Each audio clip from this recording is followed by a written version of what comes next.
the recording. I meant to say, Joel, for prayer, Joel Wilson emailed me. He's been sick all night.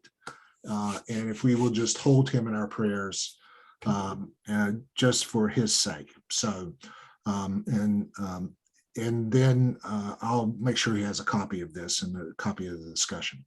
So again, I apologize that you didn't get the notification. That's a real surprise.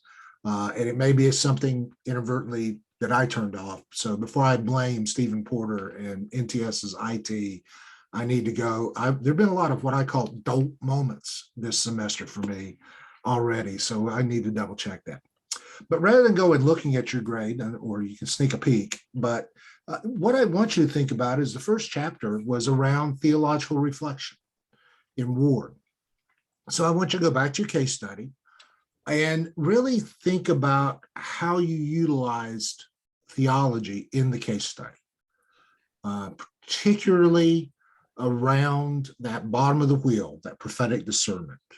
What was the core doctrine that sort of held you in place there, or a theological practice or a biblical narrative that helped frame your understanding of the case and guided you into your thoughts about leadership? Now, if you noted, and I'll go ahead and say it, if you noted in Ward's book, he says that in that crazy pastoral cycle, as he calls it, that a lot of times theology gets lost in the midst of experience and experiential considerations, which is part of his traditional critique, Ward's critique of this kind of model. As a matter of fact, and I'll just mention that all the way back in Osmer's book, as he was, when I told you in the introduction, he kind of walks you all the way through this material.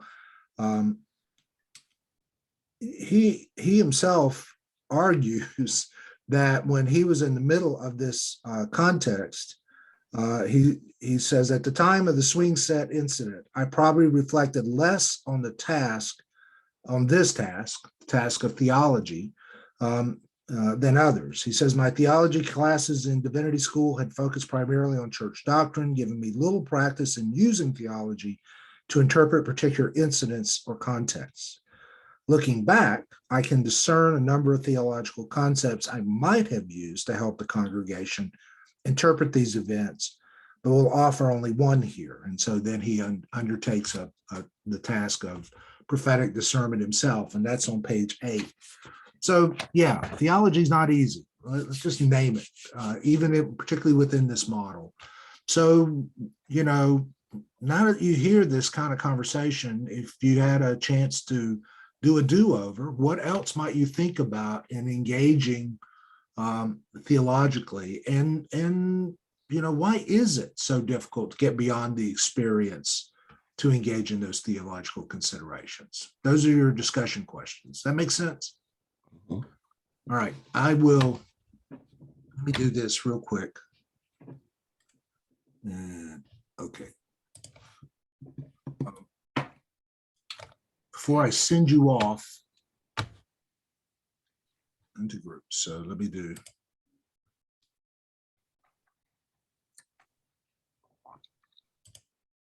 I'm going to do one thing very briefly.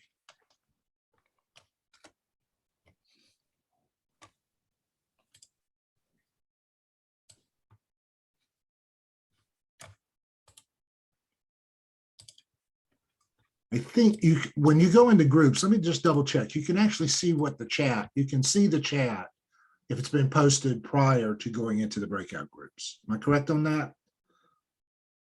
Or do you lose the chat when you're in your breakout groups?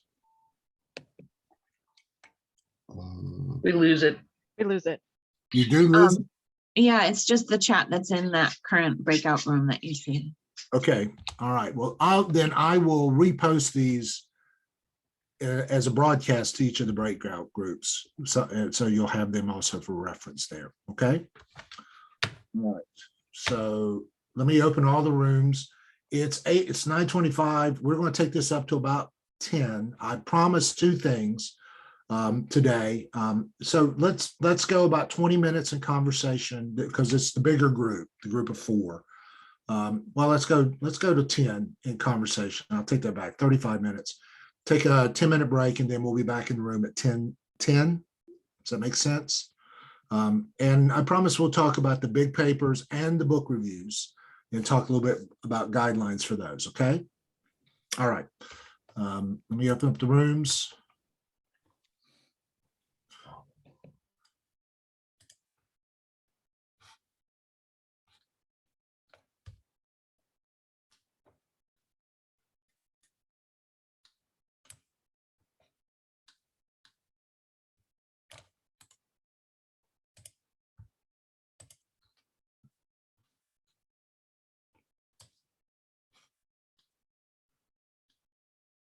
Don, can you find it?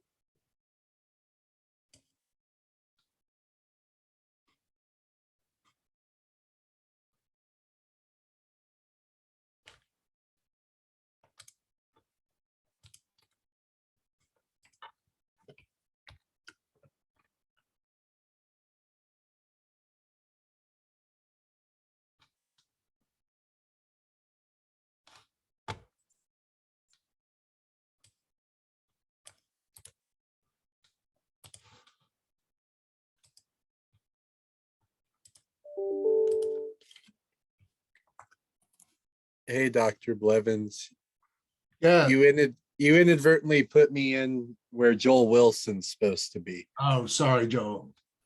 I should be in with Andy and Holly and Yeah, my problem. My fault. My fault. all right, thank you. There you go. Trying to do too many things at once.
I will go ahead and say here we go. Everybody's joining back. I would go ahead and say that I discovered what happened with the notifications. And yeah, it's Homer Simpson moment. Okay. Apparently it is a default. There's a place where at the bottom of anytime I post a grade, it says check if you want to notify students. Well, I assume it's a default, but apparently when I set up the assignment, I must have checked a box that turned off the automatic notification. So yeah, it's on me. As much as I'd like to blame IT, I promise one thing I will do is go back in and make sure this does not happen with future assignments so that you're immediately notified. Just thinking, so we're, as you guys talked, when it comes to thinking about sort of beefing up the theological engagement, what kind of came up from that standpoint, in your conversations?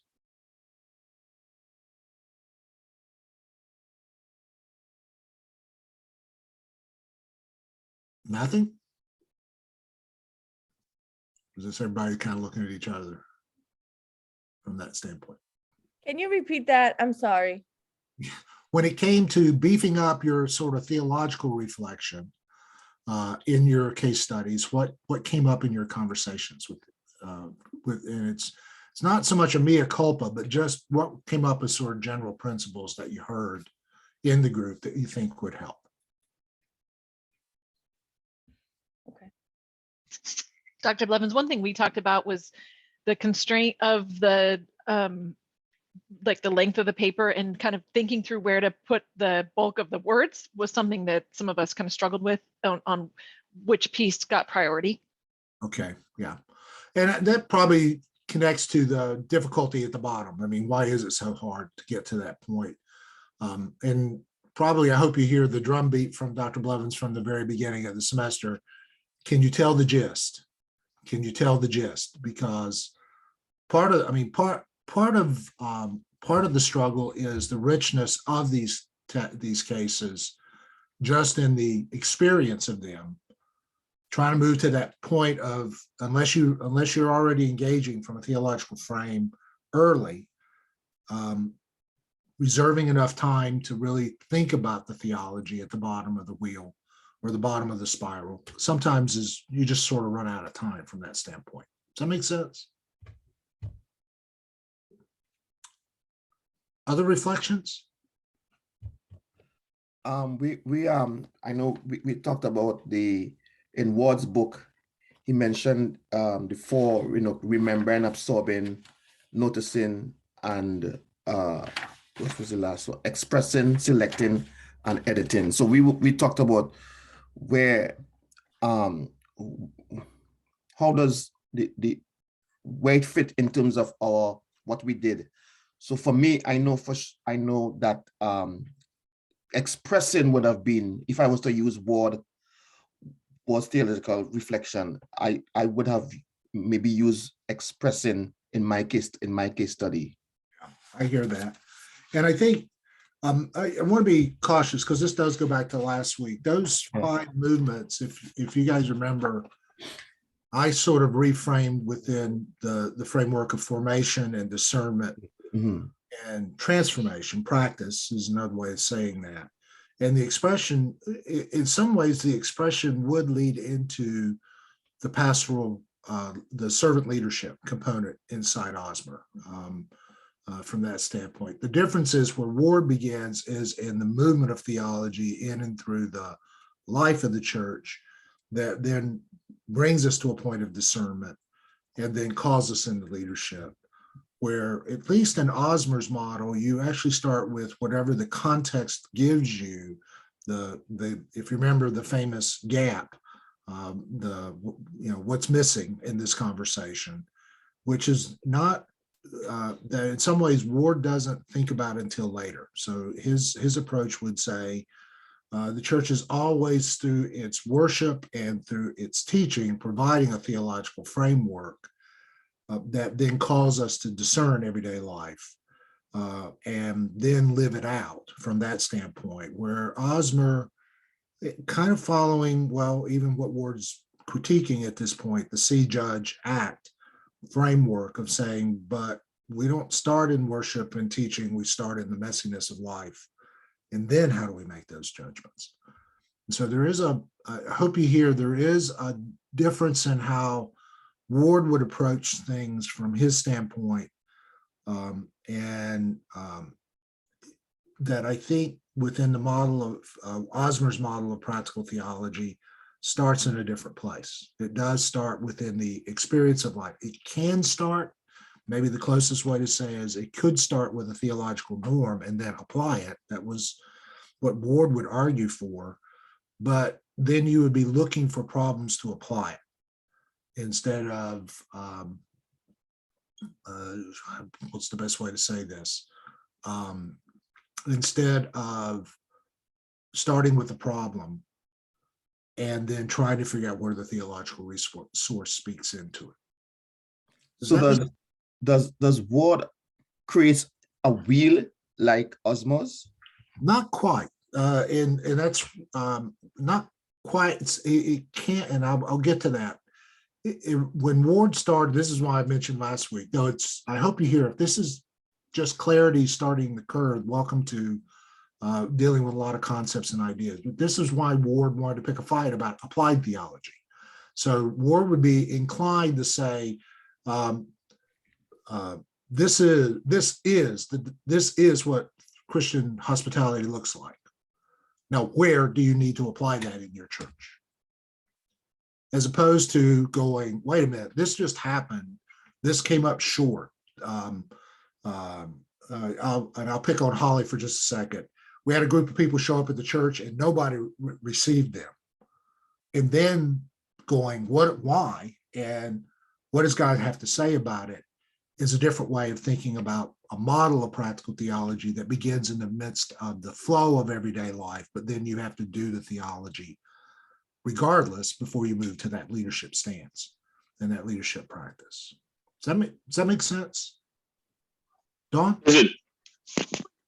Yeah, and because evidently not knowing what theological considerations are even out there, understanding them is not going to help you ever get out of your own head in the actual case studies or in the circumstances, those issues that happen to you as a pastor or around you. If you don't have a good understanding and definition of those, that then it's not. Yeah, You just and that, Dawn, I'll go ahead and say that is always one of the challenges in this conversation. This is why there are other classes that survey Christian theology or provide a given theological framework, like missional theology, where it starts with the theological posture and tries to provide those working categories so that by the time you walk into this class, they become part of the toolkit, so to speak, different types of ways in which we've been shaped and formed to think theologically through, and even to use Augustine today, through the creed, so that we know from that standpoint the things. Osmer gave us, I hope you hear this, Osmer gave us a gift when he says, all you have to do at the bottom of the wheel is say, where's God's pathos? And where would God really be involved in this conversation? And then he has this whole continuum to certain specific doctrinal and ethical norm statements. Those are the systematic theologies, the different kinds of things. But he really was trying to give us at the bottom of the wheel a way of even saying, where is God in the midst of this? How does God feel about this circumstance in this given moment? What would hit God in the face, but based on what's going on, and how would God speak in the midst of this? So all of that's there in the way in which Osmer's trying to give us space to just knowing that sometimes we might not always have the same range of theology, but I hope you hear that it is still trying to figure out how God is at work and how God would condition a response to this circumstance that's happening at the bottom of the wheel. Okay. Adam, you were going to speak, so I don't know if I answered your question or not. I was just going to throw out there, and I've been wrestling with whether or not, but since you called on me, I will. It almost feels in one way that one approach is proactive and one approach is reactive.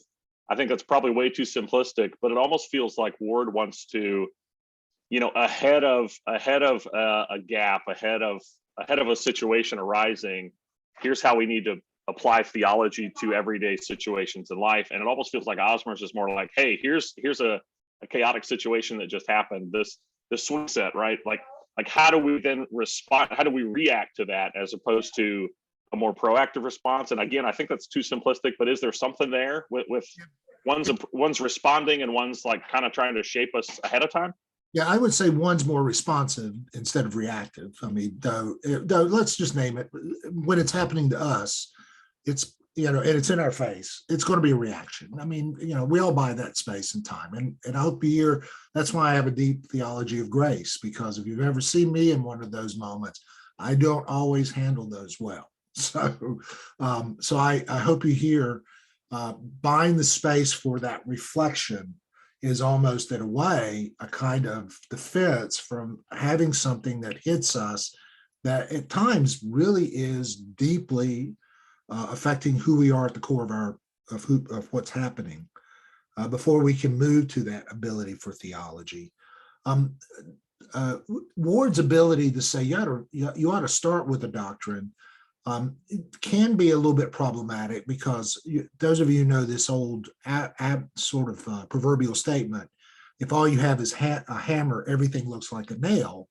I have run into people who take Ward's approach, and then it's all about one doctrine, all about one kind of core theme or thesis, and they just filter the experience through that up front, which leaves lots of pieces left out, and then force it into a conclusion that they themselves already have from that standpoint. So the leadership doesn't necessarily change. It just gets reinforced in that kind of framework. I'm not saying one is automatically better than the other. Both of them came with limitations. And I'll be upfront with you. Osmer's probably the more predominant model because Ward is right. It is the pastoral cycle. For those of you who are involved in ministry, you know this. As much as you think you're going to control how things get done in the church, well, good luck with that.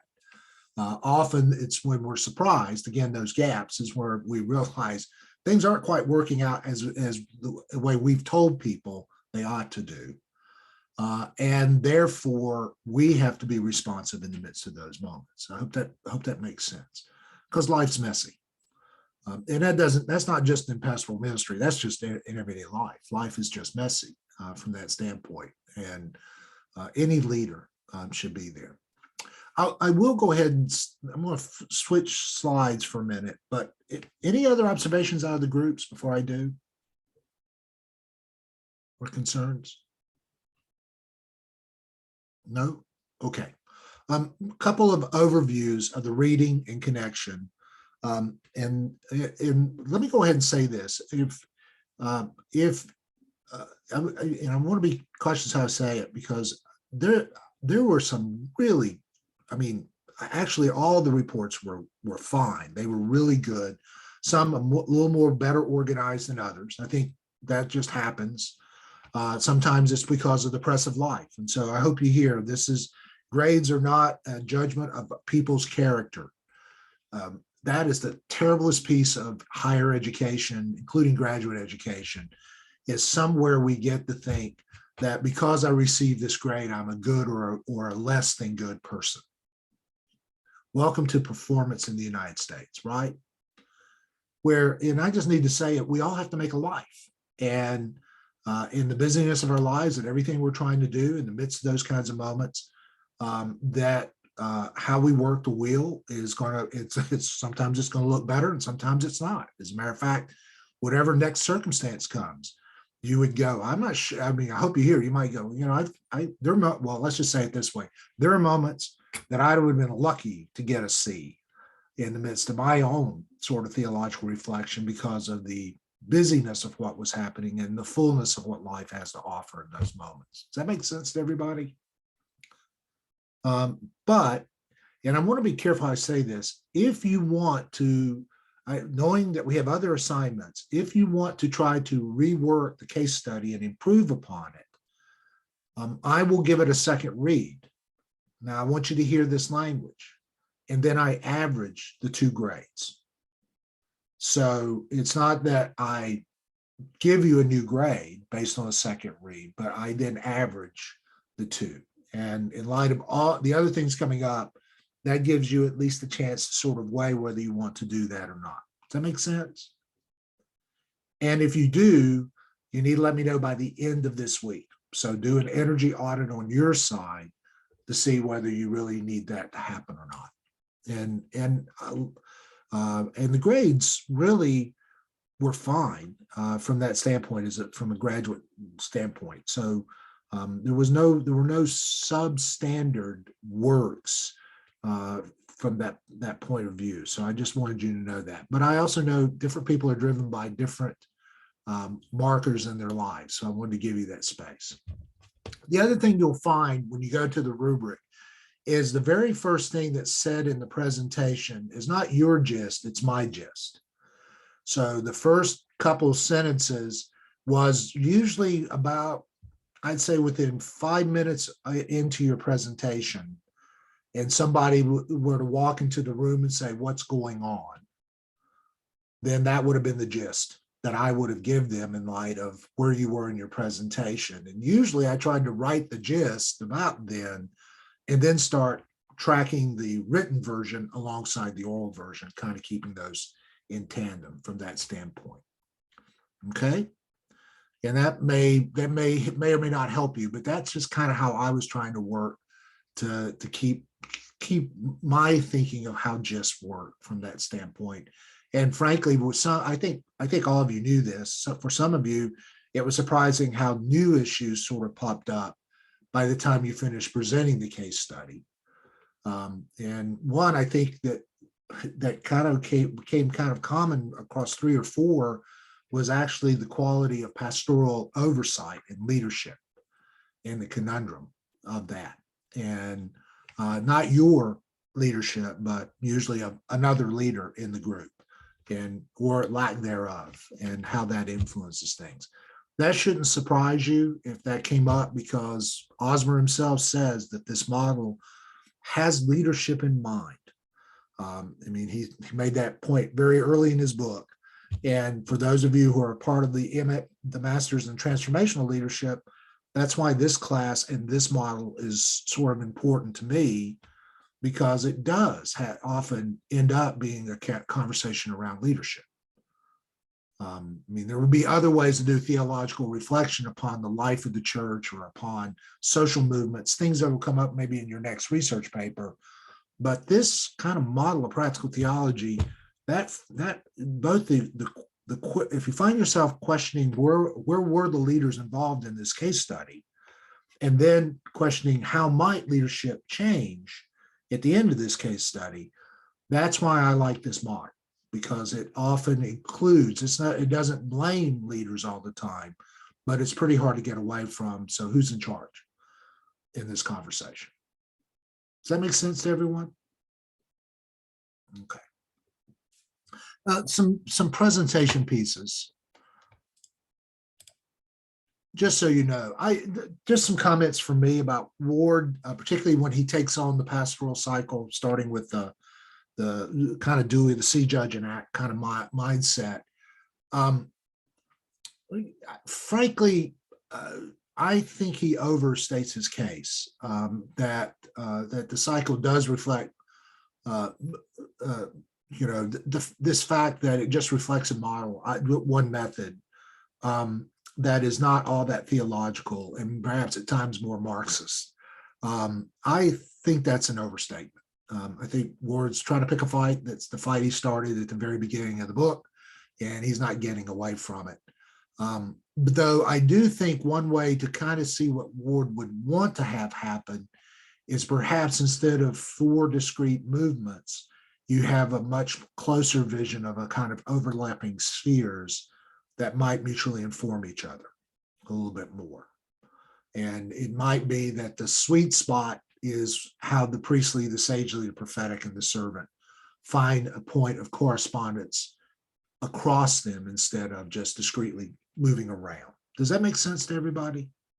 That's just a visual representation of what I think Ward's trying to get at, is that there ought to be a way in which theology is sort of saturating and creating a much more deeper framework as you move forward from that standpoint.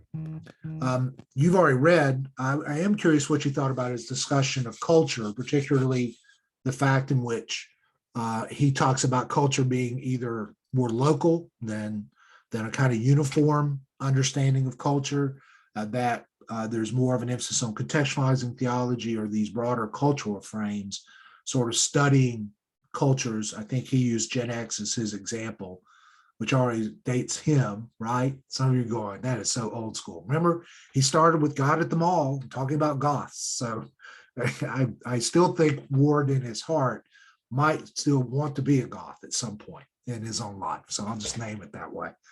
But any thoughts about this language of culture and how that influences stuff in how we do practical theology?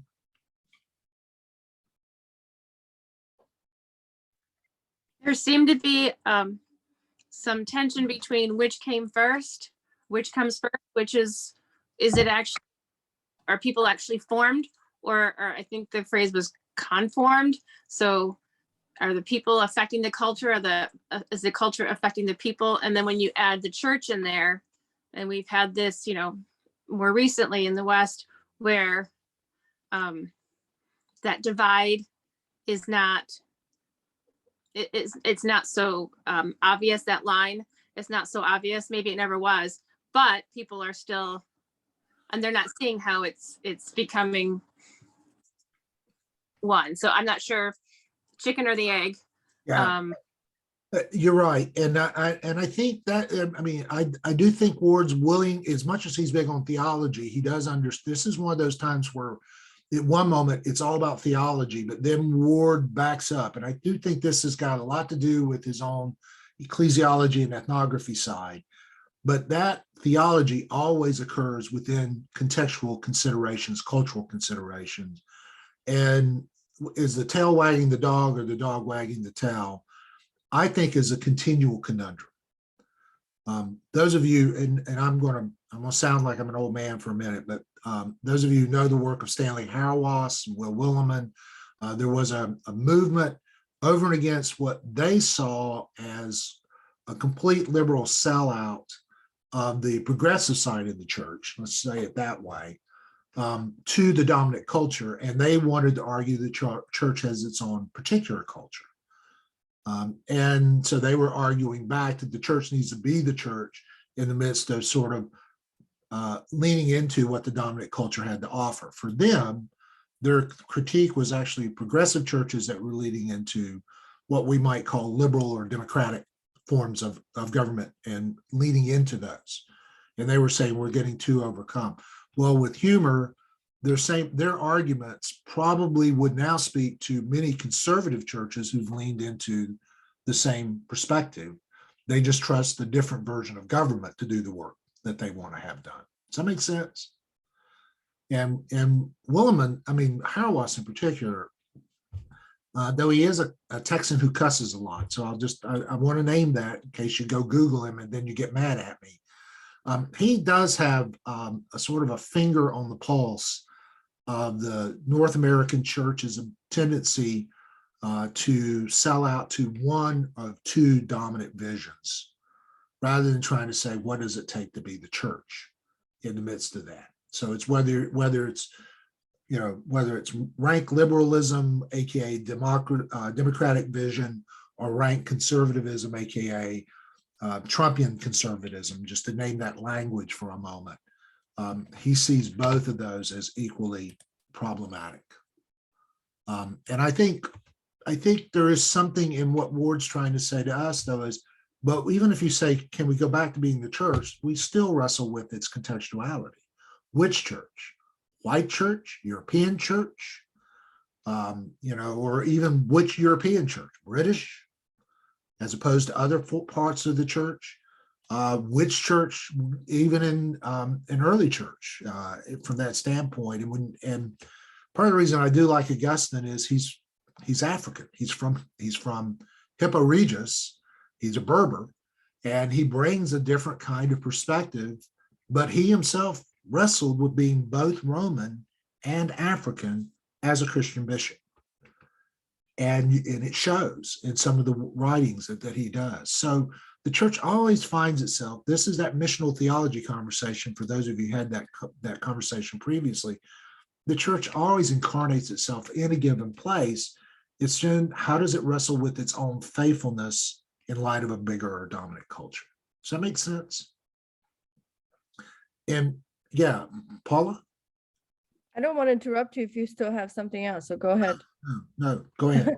I was just going to say that it is, I think it's safe to say that in the States, every church has its own culture. But when we look at other countries, which I've come from, that the implication of theology is very different than the States. When we think, just like Romania, you kind of have to adapt to the culture what theological considerations you take, which in some degree, if you just lived here, you're like, what? That's not right. But it is in a way, because you have to really know what to do, how to explain God to those that are not Americans and do not care about being Republican or Democrat. Right. You know what I mean? And I will say it this way, but and this is not Romania, so you need to hear me.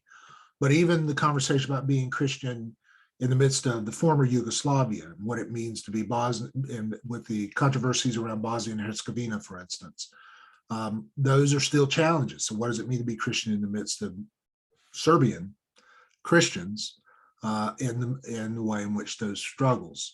What is really fascinating, and Paula, this is true. This is why one of the reasons why I've always had a love for missional theology is the recognized need for adaptation in other cultures that missionaries have always sort of acknowledged. Not sometimes they haven't done it well. Sometimes they just imported Western culture in, and in some ways said you had to become Western before you could become Christian. I don't think good missionaries did that. I think there's some mission agencies who tended to think that way. They came back and kind of looked at North American culture and says, don't you guys realize you're having the same battle here? Yeah, you do want to reach particular cultures. You do want to engage them, but then how much is it, how you think about church is really still anchored in how that engagement works. And some of you've heard me say this in the missional theology class. So there are times when the USA church, just to use that language, has become very USA in the midst of being church. But that often was out of a condition of trying to connect the people that were a part of the USA culture. I mean, the church didn't invent rugged individualism. It became part of the grand experiment of the Western movement, for instance. The church did not invent manifest destiny. It became part of the narrative of the Western movement, for instance. And so the church was trying to speak into those people's lives. Did it cause a limitation at times where it did not speak well then to others who didn't fit that perspective? Yes.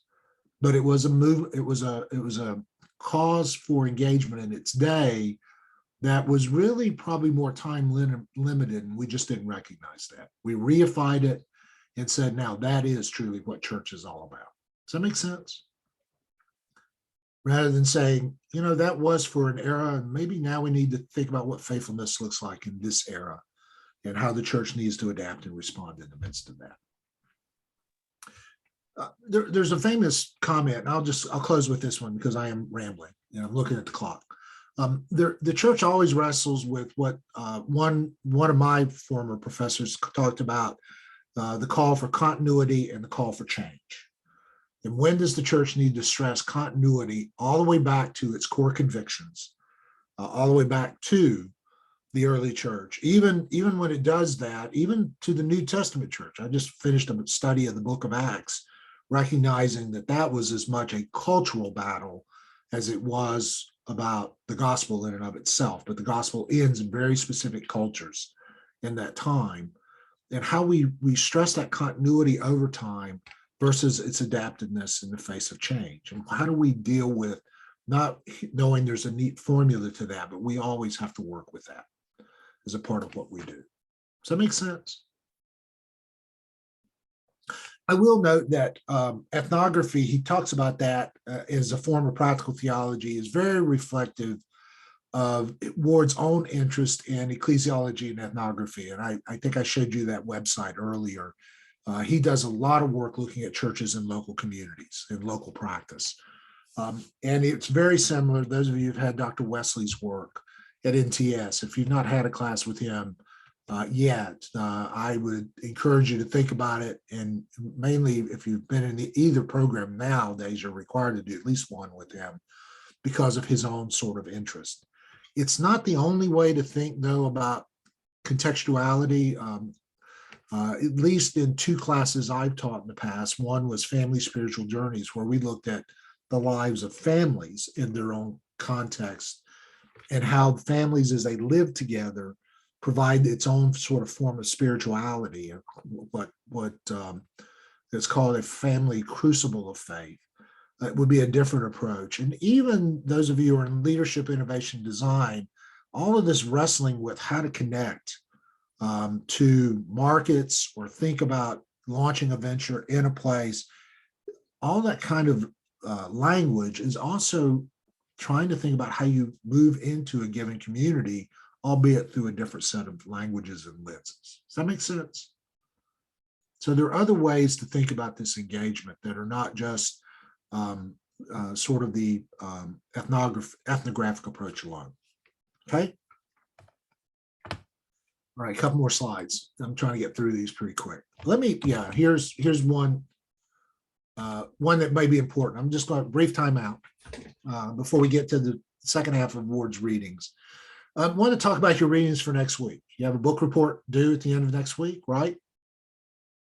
That ring a bell? Just checking. Okay. You have choice between 3 books. The Pastor, Theologian, Resurrecting an Ancient Vision, Heisted and Wilson. And yes, that's about basically not just pastoral theology, but the pastor as theologian. So this is a movement inside the practical theology. Public Faith by Miroslav Volf. And then you have this sort of hybrid book, Practical Theology in Progress, showcasing an emerging discipline. And this book will be kind of a set of not so much, at times there'll be case studies. So some of the writing will look kind of similar to what we've been reading up to this point, including what you wrote. But some of the writing will also look more as Ward's gesturing toward other forms of writing practical theology. And there are 11 chapters in this book that are they're all multiple chapters written by different people. So I'll say, if you decide to read this one, pay close attention to the introduction and the conclusion. Those are 2 things you should spend some time in. And then knowing there are so many different topics, and a couple of them may yet be would create an affront to you, to your own set of convictions. If you can read 8 of those 11 chapters, so you have the sort of a sense of the flow and the contributions, that would be sufficient. That gives you, so if you're looking at a topic and you go, I don't even want to go there, then you have 3 chapters you can kick to the curb if you choose to do that. Does that make sense? Everybody with me? Okay. All I'm asking for, every good book review, this kind of came up in one of the discussions, and there is a video on this under my myriad videos on how to write research. I already talked about that, I think last week, but there is a video on what do I look for in a book review. And frankly, it's just 2 things: understanding and analysis / application. So half of the review approximately should demonstrate the author's understanding. What is the author trying to communicate? It is sort of a summary of the book as a whole. And what I'm looking for is, what is the author's thesis? Now, again, even in a book like, even a book like this one, Practical Theology in Process, it's even going, what's the goal of the book? Why did the authors choose to edit this book? What is important? And then, but for a book like, Pastor, Theologian, or Public Faith, and what's the flow of the argument? And normally you can get that through the table of contents. And I always say that a book review is written not just for the professor, but it's actually, you're writing it for someone who has not read the book. And the first thing you want to know is, what is the book about? So you don't have to give me 5 paragraphs per chapter, but can you tell me what is the gist of the book, and then how does the author walk through it many times using the table of contents as the guide? Because that's how, if the author put it together, that's pretty much how the author is trying to communicate what's important from their standpoint. Does that make sense? Then the second half of the review ought to be more this analysis and application. Normally that is sometimes an analysis based on the internal argument within the book. So how'd they do? Did they convince you? Are there places where you have questions after you've read the book? Do you think they're an idiot by the time you wrote the book? Well, if you do, demonstrate why you think they're an idiot. Don't just call them an idiot. I mean, save that for Facebook or Twitter or someplace like that. But at least demonstrate the relative internal strength and weakness of the argument. Triangulate it against what we've been reading in the class. How does this fit in light of the field of practical theology? And where does this book sort of connect? So you analyze it first internally, and then you think about how it connects to a broader set of disciplinary questions, would be a fancy way of saying it, but just how does it fit within the field? And then think a little bit about audience and application. So who should read this book, or who would this book be helpful for? Now, if you think the author was an idiot, you might not recommend it for anyone. Who knows? But if there's some relative merit, where would this book best help make a difference? Does that make sense? It's not a big review, but that should give you enough to kind of think about the broad pieces. If you wonder about formatting and citation, well, yeah, if you're citing the book, you can do it parenthetically in the book review, but you also have to have a bibliographic citation at the end. Follow Turabian at that point. Just make sure that you just follow the conditions of how you do just standard form and style. Don't leave that off on the side. Bring that into the final writing. Okay. Questions? I wanted to coach this before we took a break. So any questions? Yeah, Holly? It may actually be in I just needed to know, like, page count. Did you already give us that? Like, not page count, but word count and that kind of thing. Yeah, I don't have my syllabus up in front of me. Syllabus Yeah, that's says what I was 1250 just to looking at it. 1500. 12, it says 1250 to 1500. Okay. Yeah. That's the word count. And that's 4 to 5 pages. Okay. And I always say it this way. I mean, I think you know this, that's 4 to 5 pages of text, not a whole page of bibliographic citations, Okay. or if you do a footnote that's 32, it's a page and a half long. Bad news is it's a footnote. If it's that big, put some of that content into the writing. Does that make sense? So that's the only cautions I make, but I just wanted everybody to feel comfortable in writing the review. And I am serious. This is why I create some of these videos, definitely with the big paper in mind, that you have an opportunity to look at those and kind of look for what I'm looking for from a conceptual standpoint, so that you know that. And I will go ahead and say the big paper that's coming up, probably going to be 1 or 2 big pieces. It can be a review of literature, which is just basically, here's a map of the precedent material and then how it might be applied. Or it will be a research argument where you basically, and this is my line, in light of this field, whatever the field is, what is the one thing people need to know and understand before they can make a difference? And so you're arguing for them to pay attention to a key conceptual idea that would govern future practice. And that comes out of everyday life. So Adam, can I pick on you since we talked about it first earlier? Okay. Adam was thinking about how do we talk about a kind of a theology of hunger in light of a local food pantry and some of the convictions they had. So he already has a problem, a practical problem. How do we talk about this, feeding the hungry through our food ministries?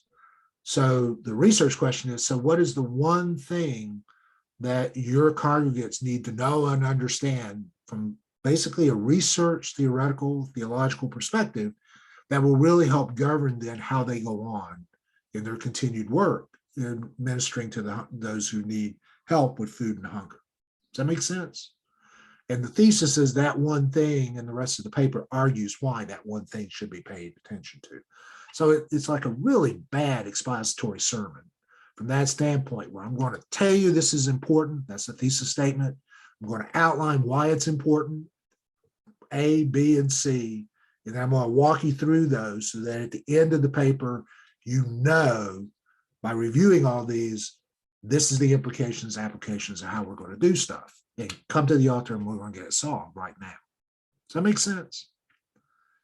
And most of you who've sat through really bad expository sermons, you've actually had probably excellent introductions to how to write research papers.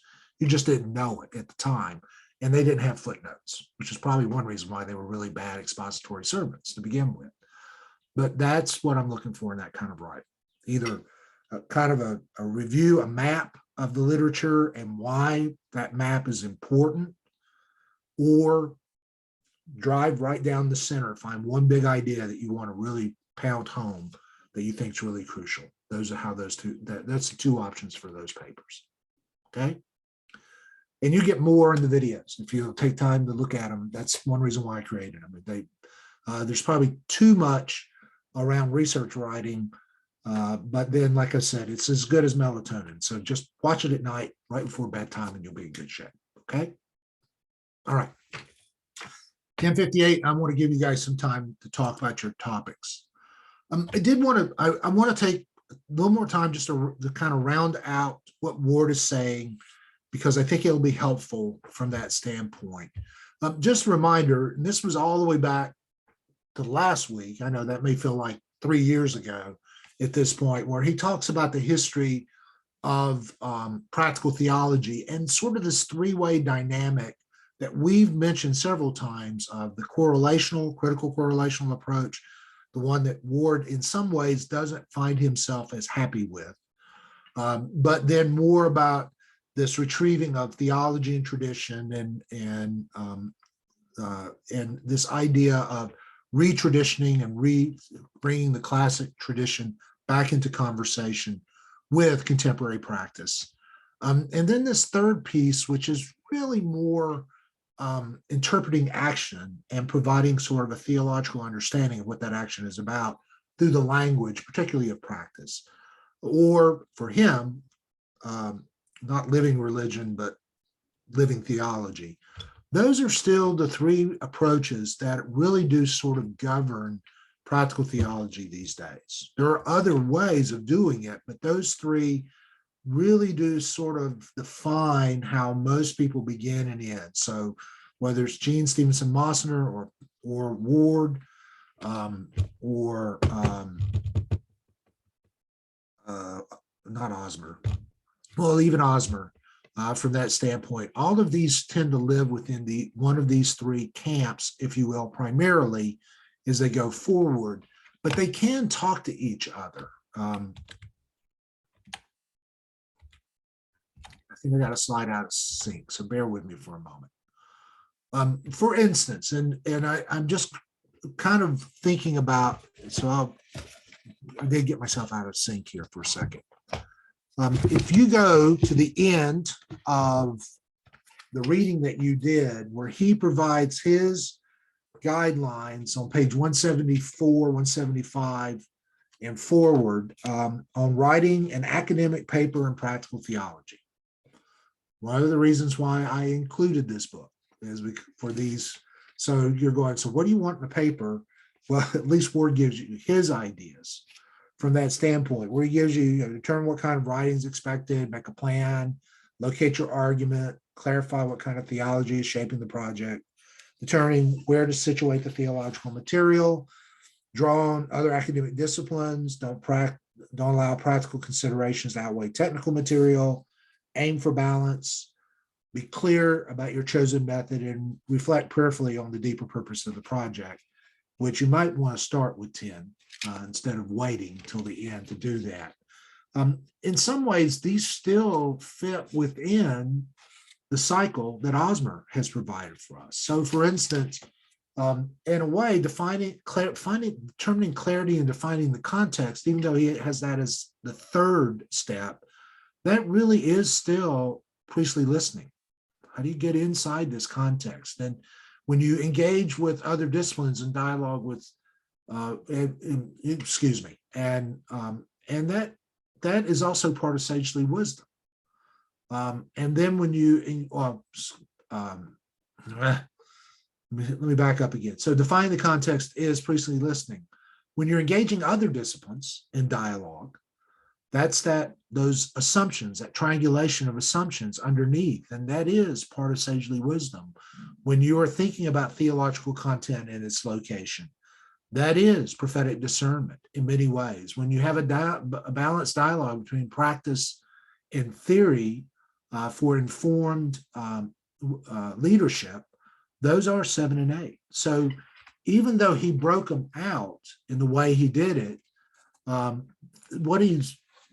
what you have is you can still kind of incorporate portions of the cycle in how you set up the paper, if nothing more than naming the practical problem and then launching into, which would only be maybe a paragraph or so, and then moving into the rest of the material. Does that make sense? I'm going to stop for a moment, make sure I've been clear. Dawn? Okay, do you have a question or was, okay, you weren't killing a bug, were you? No, I was just taking a screenshot. Sorry.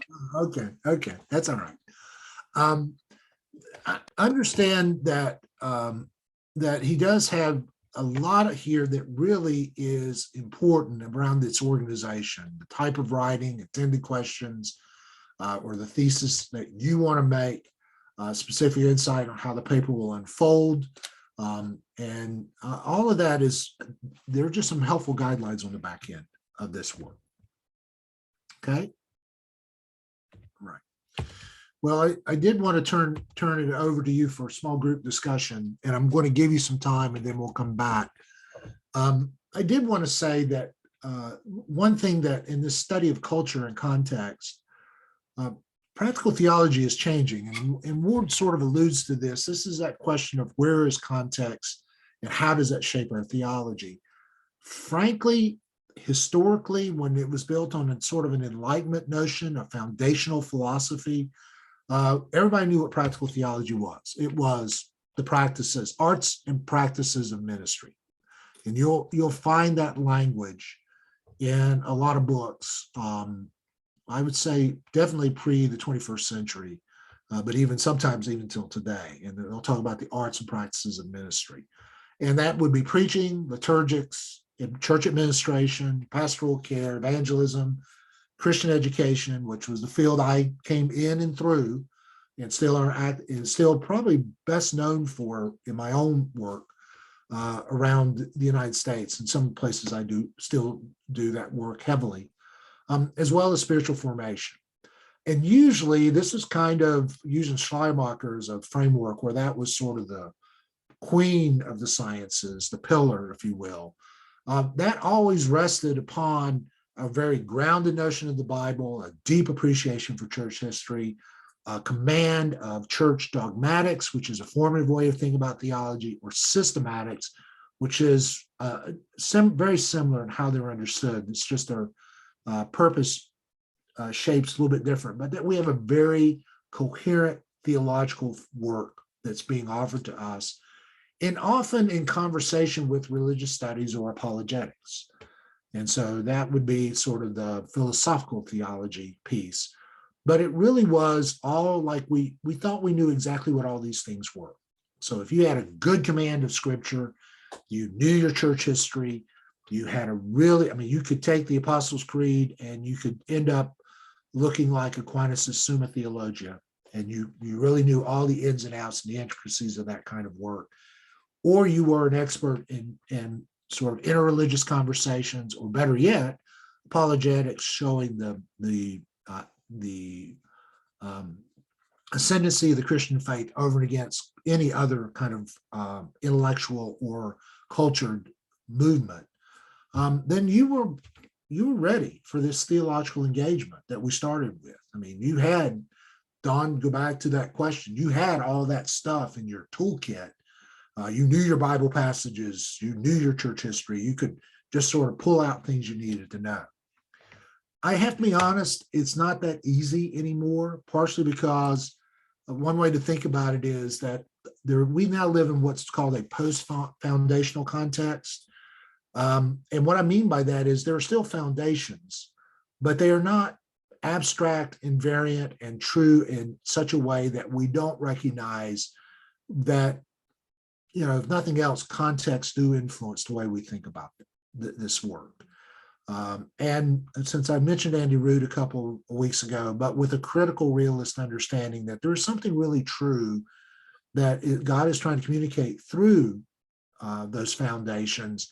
We just have to acknowledge our location and try and just frankly, with humility, recognize that we're not as smart and strong as we think we are when it comes to that.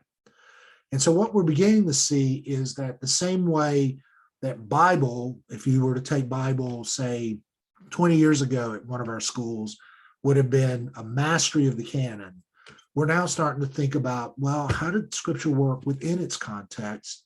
And even what's the difference when it comes to reading Scripture in a different context than the way we've tended to read Scripture in the past? And some of you have had coursework at the seminary that kind of challenges that. I mean, what happens when it's no longer just read in a church that only exists in one kind of setting, but how does even our social location influence the way we read those scriptures, how we see them afresh and anew? We no longer talk about church history alone, which historically meant, basically Western European history. I mean, if you think about it, even from that standpoint, it's sort of by way of Rome, and then normally it's almost like you go straight up Italy into the Reformation, into Europe, and then you go from Europe to England, England to the United States. But I think some of you are now taking courses, even with Dr. Patrick. They're starting to remind us, the church was actually active in other parts of the world other than just Europe. And frankly, often there are church histories in places like China, Egypt, that we need to pay as close attention to as we do the European experience of the faith. And actually, there are even more important local histories and how different communities in very specific places have made sense of the Christian faith that we ought to be paying attention to. And this is all part of that deep appreciation for where theology is going these days. We are no longer merely talking about dogmatics, so you'll run into that, or systematics, as if we already know what the structures are, and now it's just a matter of putting them together correctly. But you're hearing more around constructive theologies that are anchored within certain identities. And I don't mean that disparagingly at all. So I think I joked about Thomas Oden last time. Even though Oden sought to find a theological framework from the early church, it's fascinating that Oden, in his commitment to do that, actually redoubled his commitment to African Christianity. And so he didn't want to go back just to replicate a European old white man's theology. He recognized, even as he moved back into the depth of that he had to find a much broader theological pool from that standpoint. But we need to hear from Black theologians. We need to hear from Latinx theologians. We need to hear the diversity of theological thought. Not to privilege one over the other, but to recognize we have historically only privileged one, tend to look like me in the theology I was trained in. And now we need to listen to other voices from that standpoint, that theology is much more diverse and powerful. And really, even the old sort of religious studies and the old approach to apologetics is starting to disappear. And we're beginning to get more of what I call religious and ritual explorations. And so Ward's treatment of living religions, for instance, becomes something that's important to pay attention to the way people do shape their religious lives, sometimes regardless of a given faith tradition, but how they find themselves inside that. Does that make sense to everybody? And when we do that, even practical theology has changed. So no longer is it merely about the arts of ministry, though they're still there and they're still important. In some ways, the church has to own practical theology as a part of what it does. But we're now starting to find places where we've never thought about it before. Practical theology in the midst of public advocacy, or in the midst of interreligious dialogue, or in the midst of vocation and calling and work. And so what we're seeing is an explosion of different avenues of practical theology where we can find whole new expressions before it's all said and done. Okay. And that brings us to your, Dawn, did you have a question or was that a screenshot? Okay. I want your honest opinion on this. Do you, as you're talking, it seems like these changes. So someone might, who was familiar with the before would say, now we're thinking outside of the box, comparatively. But for someone who's coming into it now, this is me personally, this outside of the box, I don't know what was in the box. So I think, well, maybe I don't have, there might be pros and cons to it, but would that be a good summary of? Yeah, and I want to be careful, Don, mainly because I don't, have you had like the Christian Faith and Theological Inquiry class? Have you taken that course? At NTS? Yes. No, I had the classes last semester and this semester, so. So yeah, I mean, and I hope you hear that that would mean, are there places in the seminary curriculum, to say it that way, that work is available? Yes, it is. Or if it has been part, and I'll just put it this way, if it's been part of your ordination education, where there have been basic courses in theology from that standpoint, hopefully you could reach back into that. I don't, but at least at a graduate level, yeah, there are courses that are more orienting to this work than what this, that would be, that it actually reflects this box right here more than that box. My hunch is if you went through ordination education, you got this. As a guy who oversees clergy education for the United States, okay, that many of our courses were still oriented to some degree inside these kinds of frames in the way in which classes are taught at the undergraduate level or through professional education. More and more though, even those classes are changing. And I would say right now, even at the undergraduate schools in the Church of the Nazarene, you're seeing more and more of this kind of work being done at a BA level in theology. And it's starting to even bubble up just because I know of the work that's being designed for professional clergy education in the future, the professional development side. This kind of work is actually going to start showing up in future courses from that standpoint. So I hope you hear, our hope is that at least at this point, if you came in with a degree, and let's just name it, if you came with a degree of psychology, you may be wrestling with these categories and need to be invited into them more as time goes along. And this was going to be something I'll go ahead and coach now. And it always helps to kind of find a home inside here. Is it around even from this class? Is it the doctrine of the theologically laden practice of Christian hospitality? And that's going to be important for you going forward. This is a place where you can start setting up shop as you build out to embrace all the rest of this diverse engagement. Is it around a question of the doctrine of the church? Is it ecclesiology? And the reason I include this book by Harper Metzger up here, Exploring Ecclesiology, it was actually written to be a kind of introduction to kind of a systematic theology of ecclesiology for primarily within evangelical settings, though they wanted to also speak to an ecumenical community. What's fascinating is every other chapter is a chapter that they dedicate to practical theology, to practical questions. So they didn't want to write an abstract book on the church. They wanted to write a book that would start speaking in the midst of that practical theological movement. Does that make sense, everybody?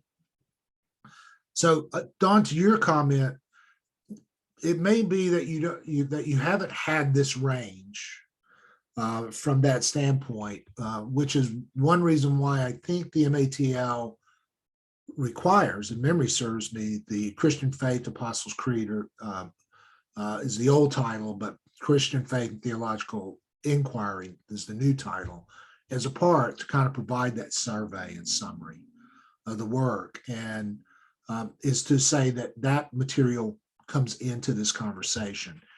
It's part of that journey of sort of deepening your theological understanding alongside working the wheel in the way in which you engage practical theology. It also includes, and I have your introduction to Scripture, and where you've had survey courses in Scripture and how those were framed and shaped, as well as advanced coursework, which NTS is rather famous for diving deep into more single subjects or single genres, instead of providing like an introduction to the Old Testament or an introduction to the New Testament. Our courses tend to be more focused than that. But normally there's at least one course to provide you that kind of at-homeness inside our curriculum. So I hope that helps, Don, from that standpoint. Okay. For now, for the paper you're about to do, you may not, if you look at this, go, you mean I got to do all that in the paper? No, no. What I want you to do, though, is find a theological home that you can be in dialogue with some other social science conversation, and you see how those two things intersect as a practical theological engagement. Does that make sense? Okay. Therein ends primarily the lecture. I'd like to put you back in rooms for I'm going to put you into a different group of rooms, and I want you to talk about for about 15 minutes, what is the topic that you're thinking about, knowing you've got to have that ready to go by next week. That's the other assignment for next week, is a topic and a bibliography. And let you talk to each other in groups first, and then we'll close out the last 15 minutes or 20 minutes of the class in sort of general conversation around those topics. Does that make sense? All right. Everybody good with where we are? You're like, well, you just hope so, right?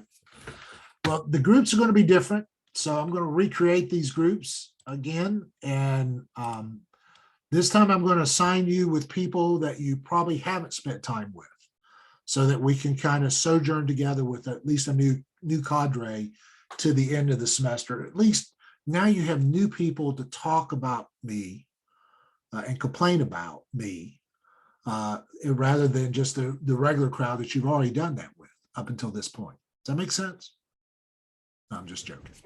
Bear with me a minute. Let me assign these groups. I think I can do this pretty easy.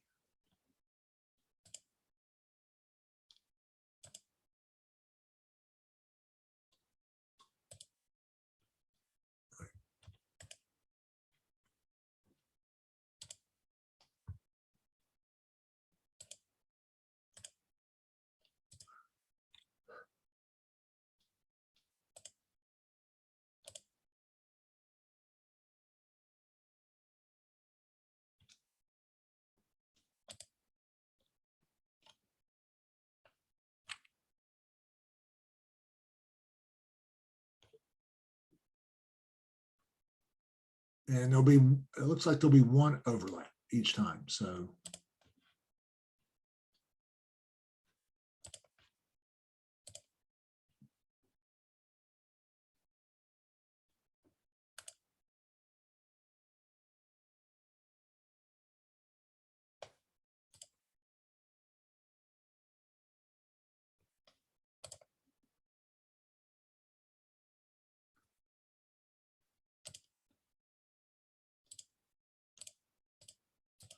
in one group, you're going to be one person shy, mainly because Joe's not with us, okay?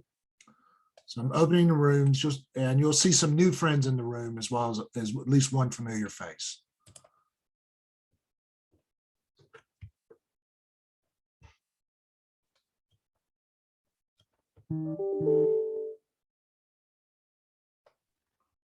Hey, Dr. Blevins, before I cut out, I just had a quick question.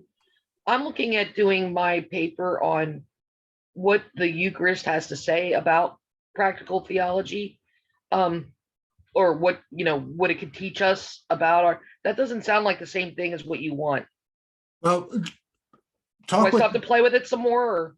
yeah, talk, that's why I want you to be in groups, kind of talk. through- Okay, yeah, well, I just want to, I'll that's be not there what at the you end. want, right? Yeah, well, yeah, we'll come back to it though. So Okay, all right, think first, think about it, and then we'll come back.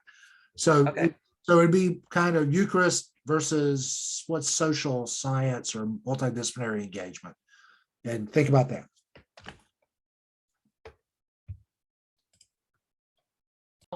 And so I thought that as a practical theology, but yeah, what's it called? My new one. Okay, I got it. With burning hearts. Yep, Burning you can Hearts. take it down. Yep. So, Thank you. um, so, well, Jody, one thing, and I'll go ahead. Partially, I just wanted to add, next week, you'll have a lot more time together. This week, I just wanted you to have a chance to start verbalizing what you were thinking about as a topic. And then if you have questions you want to throw at me. So Jody, you were asking this even before we were taking a break. So Eucharist is practical theology, I think was the frame. And what I'd say is a Eucharistic theology meets what? And so that's the theology, or theology of the Eucharist meets what social science or multidisciplinary concern. Is it shaping a community? Is it meets the nature of confronting racism? Does it meet the way in which it shapes community life? It's kind of thinking about the other side of the conversation. And a case in point, actually, is I have a DMin student right now, Sylvia Cortez, who was doing work on the Eucharist and table fellowship in Ukraine, and how they combine to address trauma that had been a part of the Ukrainian history. And she was in the middle of her last phase. Now, I want you to hear of a doctoral writing of that work, which you're not going to be doing, but it was so her vision of the Eucharist and the underlying theology of the Eucharist engaging trauma in Ukraine. And so for me, it would be, so yeah, there are books on Eucharistic theology, but in service to what concern need that would bring a secondary disciplinary conversation into it, be it a psychological field or sociological concern. It's trying to think about how the two of them sort of engage each other. Does that make sense? Yes, sir. I just wanted to make sure I got it clear then. So instead of saying a practical theology of the Eucharist, I would say that the Eucharist theology is the practical theology, and in communication with, and then I got to narrow that. That's the narrowing part. Or, probably a better way to say it is a practical theology of the Eucharist addressing what? Because practical theology would then invite you into what's the underlying concerns on the other side of the what that involve a social science. So, so could it be a practical theology of Eucharist addressing conflict? And you go, okay, then I need to study a little bit about conflict theory and then Eucharistic theology, and how do those two talk to each other from that standpoint? Got it. All right, I'll think about it some more. Thank you. Right. And if I have 7 papers on the Eucharist and something else at this point, I can live with that. I mean, I wrote my dissertation on the means of grace, so I'm a sacramental nerd from that standpoint. But then I really will be looking then at how it corresponds with the conversation partner on the other side. Okay. All right. Other reflections, just different people. This is why I'm doing this now. It's kind of helping you start thinking about your categories as you're writing, selecting your topic. And hopefully you've got a general topic, but at least the kind of resources. I don't expect you to have read everything next week. It is, but have you started looking for resources? Have you identified things? I think you've heard me say this before, EBSCO, let EBSCO be your friend. Don't look for just books. You don't need to have 8 books. How many are you going to read 8 books between now and the end of the semester? You may find 5 or 6 that from which you'll draw a chapter from or some key points, but I'd start with articles if you could find things that kind of hit in that area, particularly if you're going to be working across the 2 disciplines, some form of theology, theological conviction, and then some social concern from that standpoint, some social issue, either understood through psychology or sociology or culture studies, that kind of thing. Okay. Holly? My idea, and I understand this is in the early stages, was a practical theology of working with the homeless in cooperation with other churches. Okay, then it's sort of, one might be thinking about and I'll just use it this way, the sociological considerations of how do you work with homeless, particularly across communities. But then what is the underlying theology that would motivate all those churches to want to work with the homeless and to be respectful? And so that's how you're kind of acknowledging, yeah, there's psychological and social concerns anytime you work with homeless people. The weird piece is, particularly if you're in partnership with other communities, what that partnership looks like. And I suspect you may find research just in how organizations had to partner working with the homeless. But then what's the theology that sort of governs that as well? Is it a theology of hospitality? Is it the recognition that, everyone is in the image of God? Is there a biblical model of this? Book of Acts. And does that, and would doing research out of a couple of key passages and of admonition and working with the orphan, the alien, the widow out of the Bible, for instance, provide guidelines for helping to think about that. So you don't have to bring a massive theology if you can think of kind of anchor passages in scripture that become your conversation partner, or you can think about one very specific doctrine, like theological anthropology or doctrine of grace, that kind of way. Or you can think about more of an ethical, practical posture, like the practice of hospitality. Do you have to do all those? No. It's which of those is the most important, that in your judgment, those churches would go, and that's how they would then start to govern the way they would work with the homeless from that standpoint. Okay. Yeah, Holly, real quick. Well, I'm actually in a church that's already in the midst of this. I don't know how much I can draw from personal experience or if I need to. This is more of a research-oriented paper instead of a case study. So you could name a practical problem at the beginning. So is there something the church is wrestling with in making this happen that prompts you then to do the research? But this is the research underneath that helps guide the response of that church at the end. And I'm thinking one thing we need to know and understand in this particular paper. You could do, if you get in there and there's just, tons of material on the theology of dealing with the homeless. And you still go, well, are there 3 or 4 points of orientation? So it's not one thing, but there are like 3 or 4 governing principles. And I can write a review of literature and come out with those 3 or 4 governing principles. Then you can take that approach, and the video will give you the guidelines on that. But a lot of times it's easier in the face of a lot of stuff to sort of go, here's the most important thing that'll help us going forward from that standpoint. Okay, other? Yeah, Dr. Blevins, I am thinking through immigration and how does the persons work through the process, because I see where a lot of people struggle in our city, who coming into the city, and the process of working that through, as well as the caring part, or maybe hospitality. So I'm trying to frame. Yeah, and again, I want you to wrestle with this a little bit, but this is where, again, what is the practical theological underpinning that would motivate people to do the practices that you want them to do? So if our tendency is to go, here's the problem, here's what we ought to do. But this becomes what motivates us to make that happen. So what is it, particularly in our understanding of immigration? And you can think about that either in the experience of the immigrant, or in social policy, or in or in legislation and laws, legality.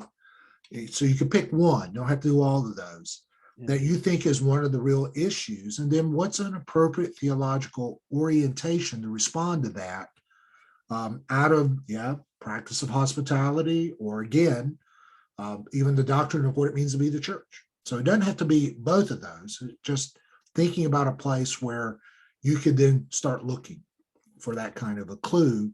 Then then people would go, okay, I get it. And then you can suggest, at the end of the paper, you can suggest some practices. Just be cautious about that. The implications and applications in a paper like this should be smaller than a how-to paper from that standpoint.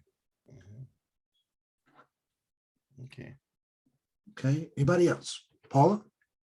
I just have a quick question. So you and I talked about my title, Practical Theology of Understanding Equality of Women in Ministry. But I hear you talking about got a balance from one, think of two things. Yeah, and Mine is, go ahead.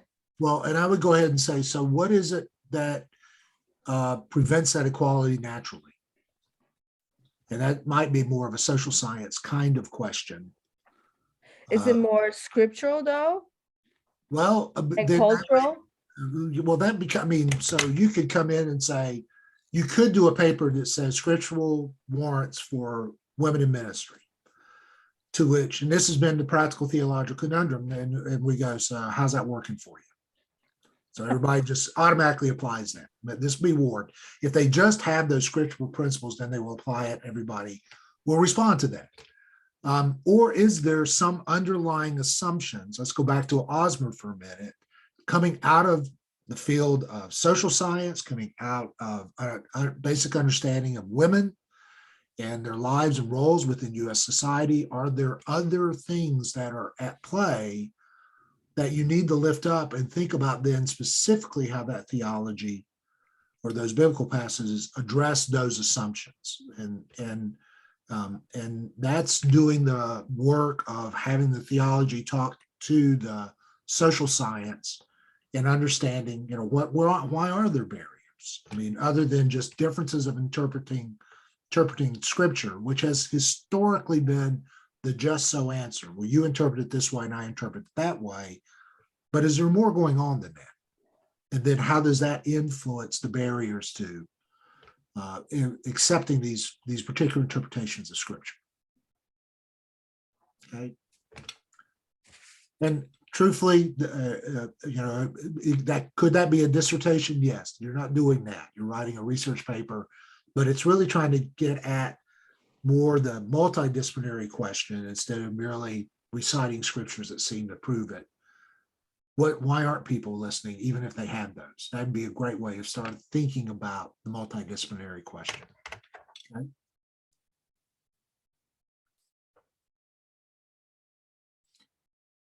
Anybody else? All right. Yeah, Dawn? Okay, I'm backwards here, but big picture, and I know it's too big, is compassionate ministry and social work. Those are too big. So taking it down, drilling down, thanks to the gentleman in my last small group, something like family systems, how social work looks at family systems. Not sure on the theological side. It's always the theological side. Yeah. So now maybe I've drilled down too much. Well, no, let's just say, let's go back to compassionate ministry and social work for a minute.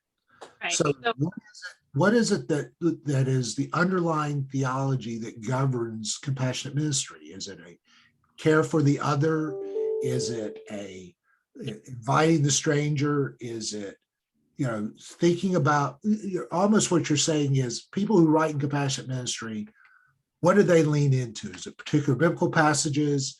Is it certain theological frameworks that they're appealing to get people to give? Right. I was thinking Matthew 25, but I was also thinking for my context, we are trying to create communities where families thrive. And if not, if it's a theological vision of flourishing, let's use that language for a minute. I know you hate that, or thriving or resilience, that is theological in its notion. Yeah. That Yeah. becomes, yeah, Healthy that, family. We just got healthy families, and so do social workers, but we go about it differently. Why is that, and what can we learn? yeah. We're- And So- it could be within social work. Are there underlying principles that, and what you're looking for is a place where theology would inform that social work practice. So, I mean, part of the question is, so are you trying to help social workers understand why what they do is theologically important, or are you trying to provide a critique of traditional models of social work and how compassionate ministry provides a better model? You're trying to wrestle on what do you want to. I guess I'm trying to figure out what can we learn from social work. We have so many pastors in our district who have gone on to get their MSWs. Some have left the pastorate, some are combining it. What is it that we're missing on our own that we feel the need to go out and find from social work? Okay. That's the problem I'm trying to deal with. Okay. And I would just say, other than methods, what is there something implicit in social work's understanding of people or relationships?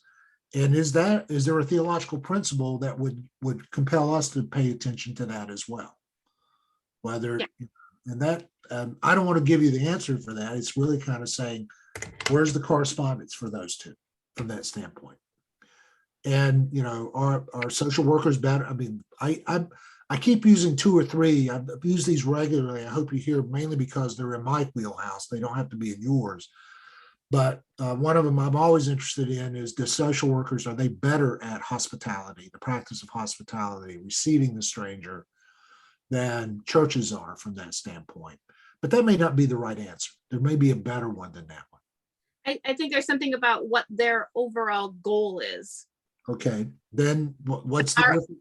Is for them, is it a better sense of well-being of the family as a whole versus soteriology? I'll use that language that's very individualistic. So do we have a very individualist view of salvation, and they have a more comprehensive view of salvation? And what would that, in that conversation between the two, this is what you're asking is more of a critical correlational approach. Is there something within how they do their work in social science that would force our theology to change somewhat? And so it's not a theological changing of the social science, or even a theological answer to the social science. Is it something in what they do and their underlying values that really would force our theology to become broader, more powerful, more introspective? But you have to figure out a category inside theology to have that conversation with. Yes. Okay. We're on the same. Yes. Okay. But how Well, do I do that? Well, I think I think I've dropped a couple of suggestions, but I think go back to even if it's looking for a couple of articles in compassionate ministry that talk about a theology of compassion. And, and frankly, is that even a challenge for local churches in and of itself? And, Yeah. Or is that where that resonates with what social work's trying to accomplish? So you look for a middle principle, theological doctrine or principle that'll make it happen. Okay. All right. If you didn't get in today, good news is next week we do have book reviews. You do have a topic and a general outline. We're going to spend a lot of time in small group next week. So I apologize about this week, but we will spend there. Two big points as we go. So this will take me about 2 minutes. One is, in this class, Ward's chapter on small scale ethnographies, don't go there. Half a semester to do a social science research ethnographic work is not a smart thing. So if you're going to borrow social science, don't create your own surveys, don't do any of that kind of work. Just borrow from other people's work from that standpoint. Does that make sense to everybody? If you had Dr. Wesley's class, you know why I'm telling you that now. That could be a black hole before it's all said and done. I did want to finish with one final slide. All we're doing up to this point is just that any of these approaches, any of these models of practical theology do remind us that context matters, that theological assumptions matter, that actions vary, both in how God is at work as well as in what is our response in that.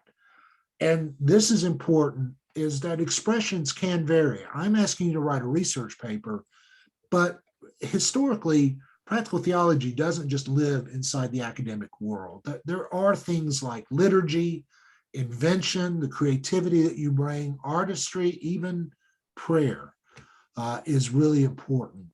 So all I'm Can't see your asking, slide, by the way. I'm not sharing it. No. I was just gonna say, can we see your slide? Sorry. What happens when you come back from breakout groups? And you'll get the slides. You will get the slides.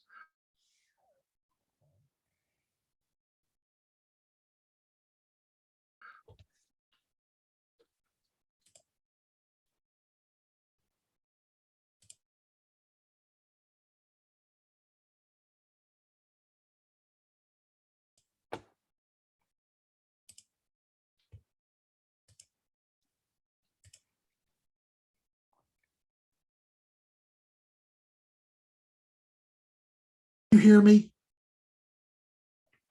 All right. Once more, I have blown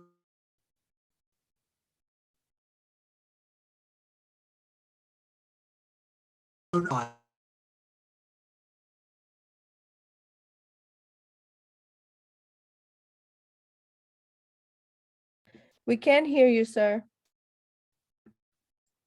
things that I don't like about Zoom. More importantly, this is where Stephen Porter has mercy on me on occasion, because I blow things up. I just do on my own computer. I'll bring back this slide later. Let me just close with a thought. We're continuing practical theology. We're just shifting to a new way of talking about it in and through the research that we'll do toward the end of the semester. But we'll be working on that together. Okay. So that's why there will be dialogue in the midst of it. But very much like the case study, the dialogue will rest not only just with you talking with me, but your conversations with each other. And what I'll probably do is be recreating the groups next week, in part based on the topics that you actually submit, so that you at least be in ballparks of having similar conversations with each other. Does that make sense? All right. Well, blessings, everyone. Take good care. And if you have questions, reach out to me by email, okay? Okay. All right. Dawn, if you've got a moment, hang in there, okay? If you do. Okay.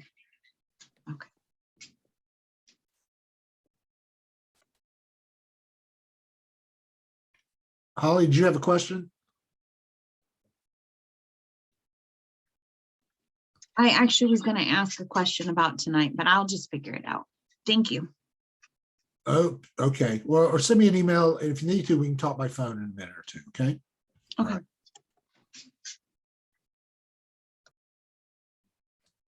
Hey, can you hear me, Don? Okay, two things. One, hang on a second.